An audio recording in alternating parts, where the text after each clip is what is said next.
Fala aí, galera, boa tarde para vocês. Vamos lá, vamos para mais um bate-papo, mais um depoimento.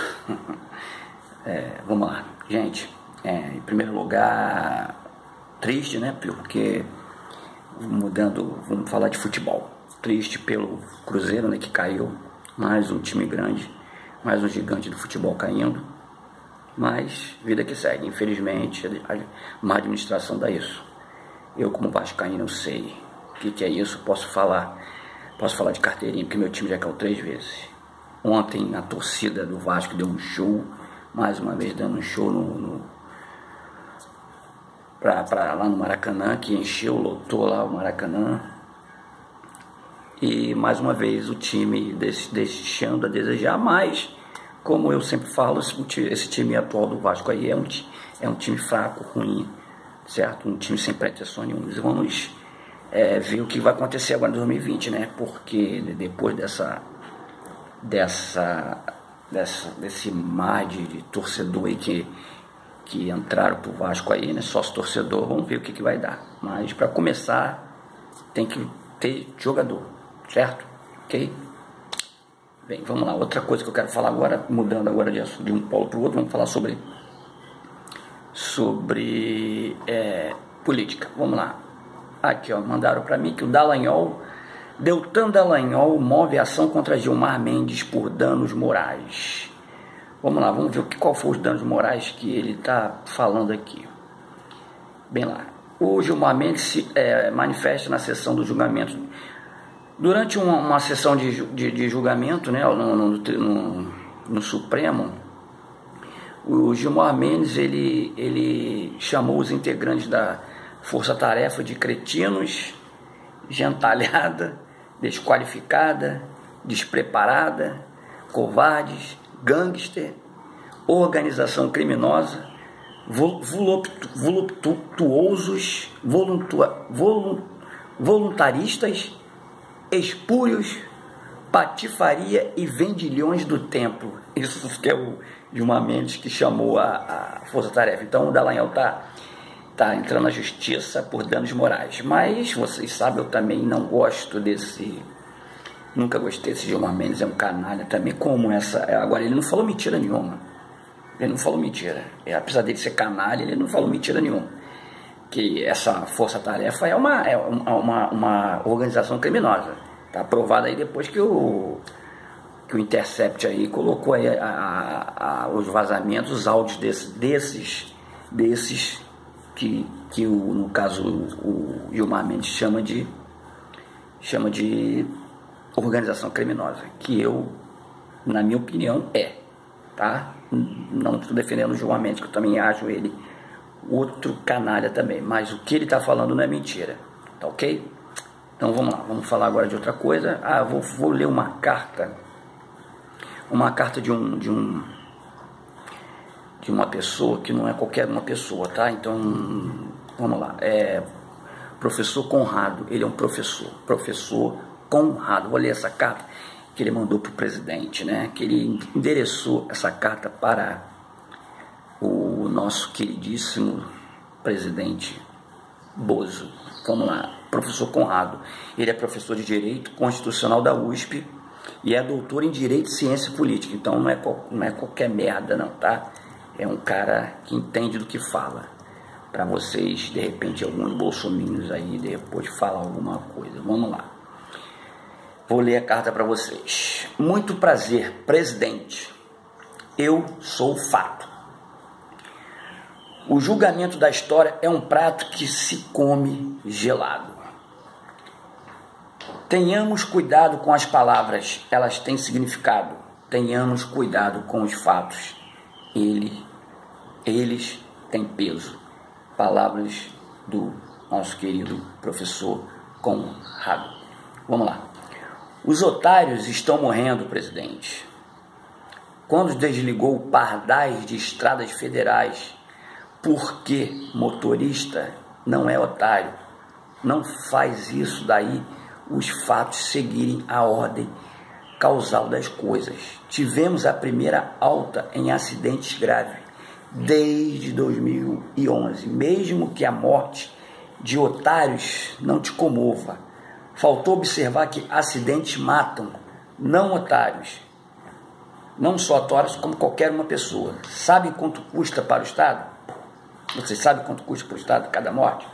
Então ele está falando de uma coisa que aconteceu que realmente foi triste, ele tirar os pardais. A partir do momento que ele tirou os pardais, o que aconteceu? Aumentou o número de motoristas de acidentes nas estradas do Brasil. Então aumentou, tá entendendo? Então, primeira merda que ele fez. Vamos lá. A Amazônia está queimando. Não é a cultura do local, mas a ausência de Estado. O desmatamento aumentou 29%, ou seja, 74% em área indígena. A costa brasileira sofre o maior vazamento de óleo da história. O Ministério em desmanche reage a passos de tartaruga, que também morrem. As tartarugas também morrem. Culpar sem evidências quem protege a natureza só faz escancarar a inépcia e má fé desse presidente, que só fez uma coisa, foi promover o Leonardo DiCaprio, né, pela merda que ele falou. Então, isso aí também é outra coisa que todo mundo sabe, né, que a ausência do Estado, ele cortou praticamente tudo que tinha lá de combate a esse tipo de incêndio, né, desmatamento, ele cortou. Então a conta está vindo agora. Olha lá, muitos ambientais caíram pela metade. Pesquisas econômicas mostram que desmatamento beneficia o crime e produz pobreza, não crescimento. Vai faltar chuva para a agricultura e água na torneira. O prejuízo foi calculado. É isso aí, gente. É isso aí.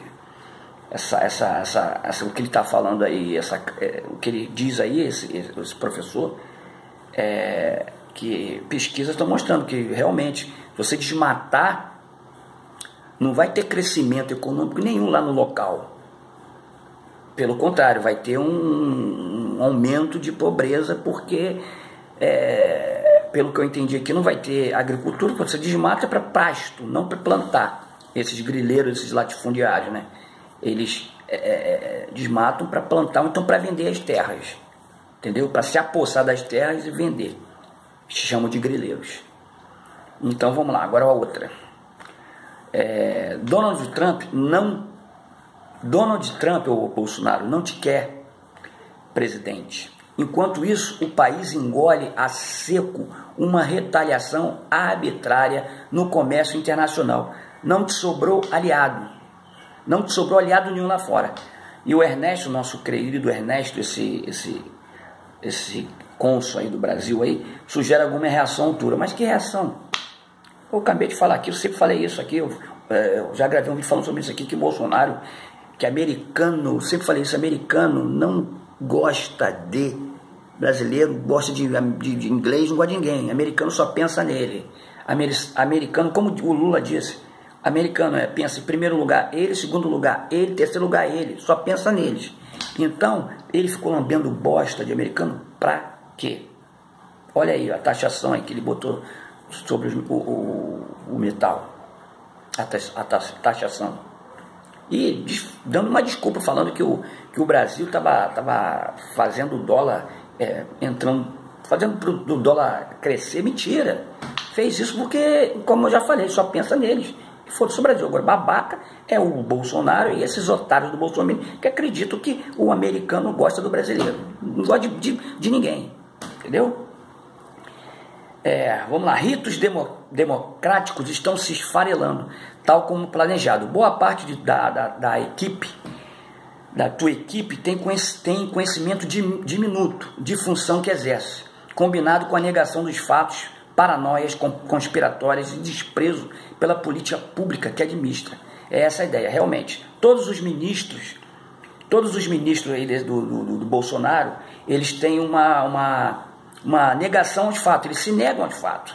Tá entendendo? Ou seja, eles não têm preparo nenhum, não tem nada a ver com as pastas que eles estão à frente. Entendeu? A verdade é essa. A Damares, o Moro, esse aí da meio ambiente também, eles não têm nenhuma condições, não tem preparo nenhum para ser o que eles são, no caso, nessas pastas aí. Então só tem pessoas desqualificadas. Por isso que está aí, por isso que nós estamos indo para o buraco, né? Estamos indo para o buraco. Olha lá. Olha só pede para pararem de falar em AI-5. O novo AI-5 não precisa se chamar AI-5. O estado geral de dormência funciona melhor do que a gritaria. Qualquer dúvida, liga para Orbán, a linha direta com Trump, que serve apenas para recados de amor. Essa aí ele está até sacaneando o Bolsonaro aí, ó. Porque o Bolsonaro, todo mundo sabe, deu aquele grande gesto que ele fez pro Trump, né? O Trump só apertou a mão dele, nem olhou para a cara dele. I love you, Trump, né? É ridículo, né? Um presidente se sujeitar a isso. É brincadeira. Isso são alguns fatos, presidente. Agora uma dica sobre a imprensa. Seria melhor segurar a raiva, pois enquanto mais você ataca a Folha, mais a dignifica. Esse rebote moral é implacável. A dica vale para a violência que pratica contra mulheres, homossexuais, índios, negros, paraíbas, jornalistas, artistas, professores, cientistas, detentos, torturados ou qualquer dissidente. É verdade, ele só fala essas coisas aí. Vou falar uma coisa para vocês. O pessoal fala, o Bolsonaro não é racista. É sim. Tanto é que ele foi condenado e vai ter que pagar por racismo, injúria e racismo no programa do CQQ, parece. Que ele deu uma entrevista e foi provado que foi o que ele falou foi racismo e ele perdeu e vai ter que pagar. Então, meu irmão, se ele perdeu, ele é racista sim. Eu não preciso nem falar, né? As atitudes dele, não preciso nem falar. Vamos lá. A dignidade nos aplica outra rasteira. Quanto mais se tenta ferir a do outro, mais se diminui a de si próprio. Não que a tua biografia anime qualquer um a dizer que te restou alguma, mas a dignidade é uma matriarca generosa. Ela pede que até você, na sua humanidade rudimentar, tenha teus direitos protegidos. Exatamente. Tanta merda que você faz, nós vivemos uma democracia, mas infelizmente, como nós vivemos num país democrático, por todas essas besteiras, todas essas merdas que esse cara fala, infelizmente, a gente tem que escutar. A gente não pode calar a boca dele. Mas ele quer calar a boca, ele quer censurar a Veja, ele quer censurar o repórter. Tanto é que ele só dá entrevista hoje para quem? Para a Record, para o SBT. Certo? Por quê? Porque são duas emissoras que não contrapõem ao Bolsonaro. Mesmo ele fazendo merda, vai a favor dele. Record, SBT. Vamos lá. Ninguém está autorizado a te agredir como você agride o outro. Nem que você fosse um genocida. O Tribunal Penal Internacional obedece a este princípio. A dignidade do genocida requer respeito a direitos básicos. Jesus Cristo pensava parecido, mas pouco te importa. Afinal, teu fígado já disse que a filosofia cristã equivale ao esterco da vagabundagem. Excelente essa. E vamos seguir com a carta do nosso querido professor Conrado. Só não pense que vai sair barato, presidente. O julgamento da história é um prato que se come gelado. Estudioso do fascismo tem se assombrado com tua figura.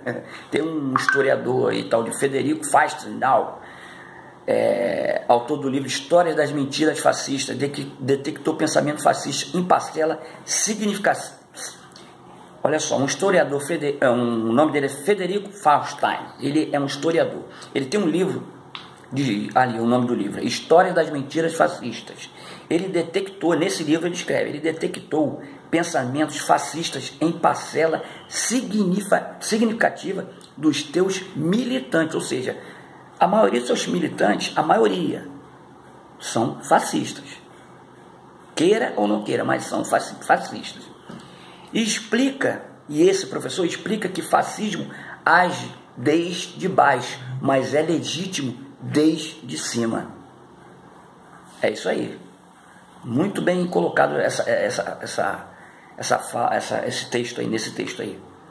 Esse historiador, né, o Federico, nota que tuas invenções sobre o que é de fato um dos maiores crimes do planeta atualmente. A rápida destruição da Amazônia lembram as mentiras fascistas sobre sangue e solo.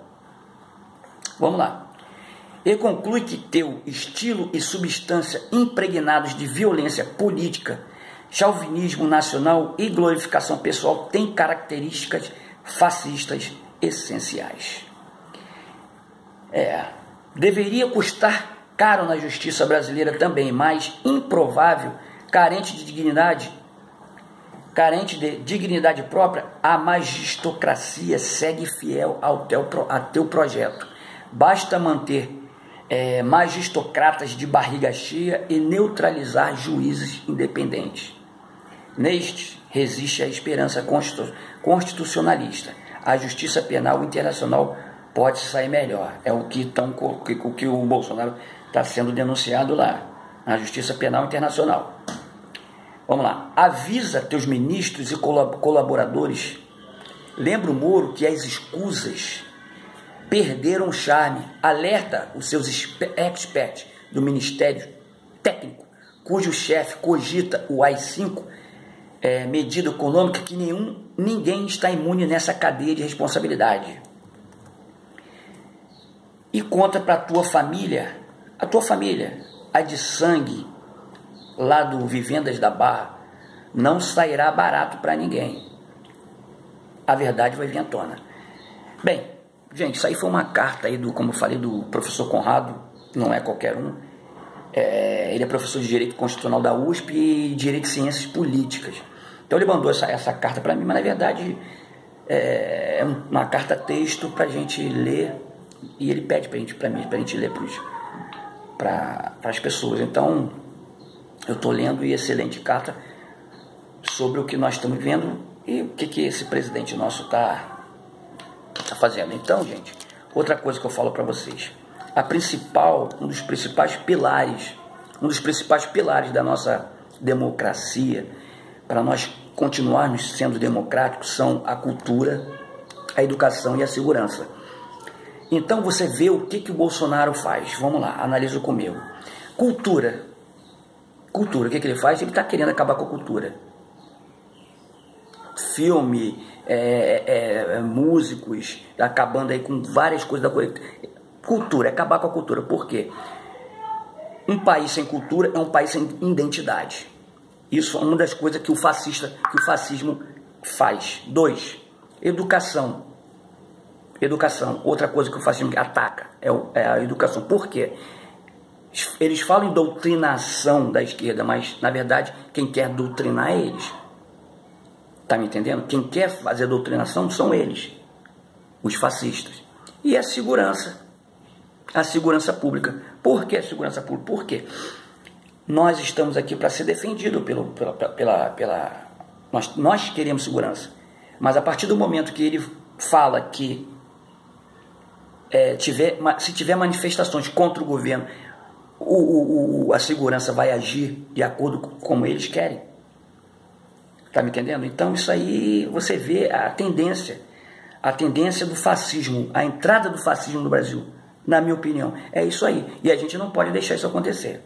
Isso que a gente não pode deixar acontecer. Entendeu? Porque a nossa democracia tem outros pilares, mas os mais importantes para mim são a cultura, a educação e a nossa segurança. Entendeu? Se você acabar com esses três, acabou com esses três, ou com um, vamos botar aí a cultura. Se acabar com a cultura no Brasil, já viramos um Estado fascista. Vamos virar um Brasil de fascista. Ok? Mas tenho certeza que isso não vai acontecer. Bem, gente, obrigado por ter escutado aí. Espero que vocês tenham gostado. Se não gostou, dá o seu like ou dislike e comenta aí nos comentários. Eu queria a opinião de vocês sobre o que eu falei. Valeu? Comenta no comentário. E como eu sempre peço para vocês, divulguem esse vídeo. Compartilhe bastante esse vídeo em vários grupos aí que vocês tiverem. Para mim é bom e pra gente vale o debate. Tá ok? Um abraço para vocês aí. Até amanhã.